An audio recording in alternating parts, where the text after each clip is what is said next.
Assalamualaikum warahmatullahi wabarakatuh. Sampurasun. Paralun anu kasuhun meninggalih nu dipamrih ajirih kapihatur kahiyang rumuhun hiyang murbeng alam. Gusti nu Maha Suci, Pangeran nu Maha Kawasa nu nyiptakeun ieu alam. Alam Sunda papasangan, alam berang, alam peting, alam hideung, alam bodas, alam bihari, alam kiwari jeung alam poe isuk. Mugia rundayan ieu lemu rahayu kotana Raharja, Jawa Barat istimewa. Yang saya hormati Wakil Gubernur Provinsi Jawa Barat, Bapak Ketua DPRD Provinsi Jawa Barat, para Wakil Ketua hadir lengkap, ada Pak Iswara, memahami 3 bahasa, bahasa Inggris, bahasa Betawi, dan bahasa Sunda. Ada Pak Iwan, memahami 3 bahasa, bahasa Inggris, bahasa Sunda, dan bahasa Indonesia. Ada Pak Ono Surono, memahami 4 bahasa, bahasa Inggris, bahasa Indonesia, bahasa Betawi, termasuk tadi, bahasa Kecerbonan. Ada Kiai kita, Wakil Ketua yang memasi 4 bahasa plus bahasa Arab. Para ketua komisi, para ketua badan anggaran, ketua praksi, semua yang hadir di kesempatan sore hari ini sama-sama ingin melakukan renungan tentang arah dan kebijakan kita di usia yang cukup tua Jawa Barat, tapi masih ada derita pada lingkungan masyarakatnya. Saya hormati para anggota DPR RI yang hadir, ada mantan Ketua Tim Penggerak PKK Provinsi Jawa Barat, Ibu Atalia, ada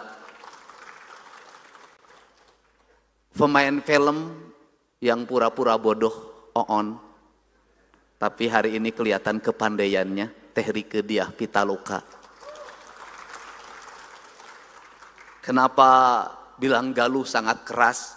Karena namanya tertulis dalam babad Galuh yang menceritakan tentang perjuangan seorang Citraresmi untuk mempertahankan kehormatan sebagai wanita Sunda, bukan wanita pesugihan, bukan wanita yang disajikan, tapi wanita yang punya martabat. Lebih baik mati berkalang tanah daripada dihinakan oleh seorang pria. Ada di belakang Teh Silika, silahkan ke depan. Masih ada yang kosong. Yang tidak boleh diisi adalah ruangan gubernur saja kursinya. Kemudian juga rasa hormat saya sampaikan pada senior saya, guru saya di bidang pembangunan, gubernur senior yang ke-17, Bapak Bay Mahfudin. Terima kasih, hatur nuhun. Kemudian seluruh para gubernur, mudah-mudahan para mantan gubernur hadir. Saya ucapkan terima kasih, kemarin Pak Aher dan Teh Neti hadir di acara Agustusan Kemerdekaan Republik Indonesia. Yang saya hormati unsur Porkopinda Provinsi Jawa Barat, Ibu Kajati ada kegiatan panen di Bekasi. Pak Kapolda ada kegiatan serah terima jabatan di Mabes Polri. Saya ucapkan terima kasih Pak Wakapolda, Pak Wakajati, kemudian yang mewakili Pangdam 3 Siliwangi. Yang saya hormati sahabat saya, teman saya, sama-sama ingin mewujudkan Jawa Barat istimewa dengan tagline-nya masing-masing, para bupati wali kota seprovinsi Jawa Barat. Hadir dengan busana yang sangat indah, Bupati Bekasi karena dia adalah orang industri, pakai jas dan dasi. Saya ucapkan terima kasih, cermin dari budaya yang berbasis Eropa. Yang saya hormati para camat seprovinsi Jawa Barat, beserta istri, tetapi istrinya tidak boleh lebih dari 1 karena kursinya tidak cukup. Yang saya hormati para kepala desa dan kepala kelurahan seprovinsi Jawa Barat. Banyak sahabat saya di sini, para ketua partai, para ketua organisasi kepemudaan, organisasi kemasyarakatan, tokoh ulama, tokoh masyarakat, dan ada tokoh kami, Bapak Dr. Andes, Dr. Suherman Saleh MSc beserta istri. Bagi kawan-kawan HMI tidak asing lagi, dulu tukang nyumbang. Terima kasih. Seluruh pejabat pemerintah Provinsi Jawa Barat, para kepala organisasi perangkat daerah yang dinahkodai oleh saudara sekretaris daerah, saya ucapkan terima kasih. Saya menyampaikan permohonan maaf karena dana rutinnya terus saya potong, saya alihkan untuk pembangunan jalan dan sekolah. Mungkin kita bertanya, kenapa kita memulai pembangunan dengan menceritakan akar kebudayaan? Saya menyampaikan tidak ada satupun bangsa di dunia ini yang mencapai kemajuan dalam pembangunan peradaban bangsanya, kecuali yang terikat pada konstitusi bangsanya. Konstitusi di negara-negara maju itu adalah konstitusi yang mempertahankan nilai tradisi yang terjadi pada masanya, dan dia dalam bentuk dalam konstitusi. Inggris bangunannya tetap masa lalu, Amerika bangunannya tetap masa lalu. Indonesia punya bangunan masa lalu adalah hanya dua. Satu, cerita sejarah, yang kedua adalah peninggalan kolonial. Pembangunan bukan rangkaian teknokratik yang hanya didasarkan pada pikiran-pikiran akademik.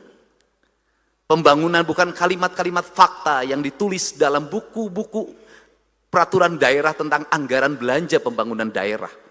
Pembangunan adalah ritme sejati tentang keselarasan manusia dengan alamnya. Keselarasan manusia dengan tanah, air, udara, dan mataharinya adalah ritme indah yang dimana kita diberikan alam yang indah bernama tanah Jawa Barat, tanah Sunda, punya gunung yang nungajentul, punya air yang mengalir, punya sawah yang terhampar, punya lautan dan samudra yang sangat luas. Seluruh tata nilai itu ada dalam naskah Sanghyang Siksa Kandang yang menceritakan tentang tata ruang yang disebut dengan gunung kudu awian, lengkop kudu balongan, lebak kudu sawahan yang disebut dengan tritang tu dibuana. Sanghyang Siksa Kandang menceritakan tentang civil society, yaitu trias politika, Rama, Resi, dan Prabu. Seluruh nilai-nilai itu kita tinggalkan, seolah kita akan menggapai masa depan, seolah kita adalah kaum akademik yang tidak perlu catatan masa lalu, seolah kita akan pergi ke depan dengan hanya menggunakan buku kesempatan kita yang kita bangun dalam narasi-narasi politik. Tetapi kita lupa ternyata 80 tahun Jawa Barat terbangun, ternyata seluruh rangkaian itu tidak menjadi fakta. Kenapa? Kemiskinan masih menganga, jalan hancur di mana-mana. Hari ini kita punya derita seorang anak bernama berumur 3 tahun, berasal dari Kabupaten Sukabumi, pada sebuah kampung terpencil, ibunya ODGJ, bapaknya mengalami TBC, anak itu tiap hari di kolong, dia meninggal di rumah sakit dalam keadaan seluruh cacing-cacing keluar dari mulut dan hidungnya. Betapa kita gagap dan betapa kita lalai. Kenapa? Perangkat birokrasi yang tersusun sampai tingkat RT ternyata tidak bisa membangun empati. Kenapa? Manusia tidak terbangun dalam nalar dan rasa. Semua orang bicara anggaran, semua orang bicara keuangan. Dia lupa bahwa di balik anggaran ada rasa dan cinta yang bisa mengadakan yang ada, mentiadakan yang tiada. Kerangka itu adalah koreksi diri. Dan saya memutuskan terhadap desa itu memberikan hukuman. Saya tunda bantuan desanya karena desanya tidak mampu ngurus warganya. Kerangka ini harus dibangun. Kenapa?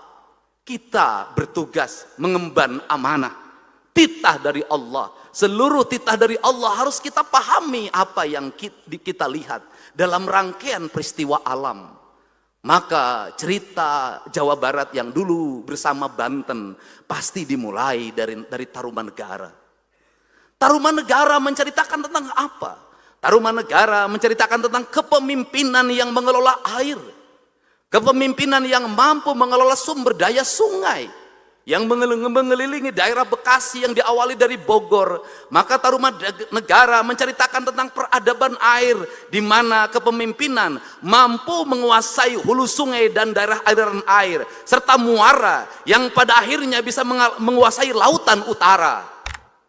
cerita itu bukan cerita mistik, tetapi cerita fakta bahwa bangunlah peradaban Jawa Barat dengan apa? Melakukan normalisasi sungai di kali-kali Bekasi, di kali-kali Bogor, karena itu adalah bentuk peradaban. Dan hari ini tata ruangnya berubah, di mana sungai-sungai berubah peruntukannya, di mana sawah-sawah berubah peruntukannya, pemukiman menghampar di Kabupaten Bekasi, di Kota Bekasi dan Karawang, banjir dalam setiap waktu, kemiskinan tidak terselesaikan, perbedaan kaya yang miskin terus menganga. Kenapa? Salah dalam melakukan tata ruang.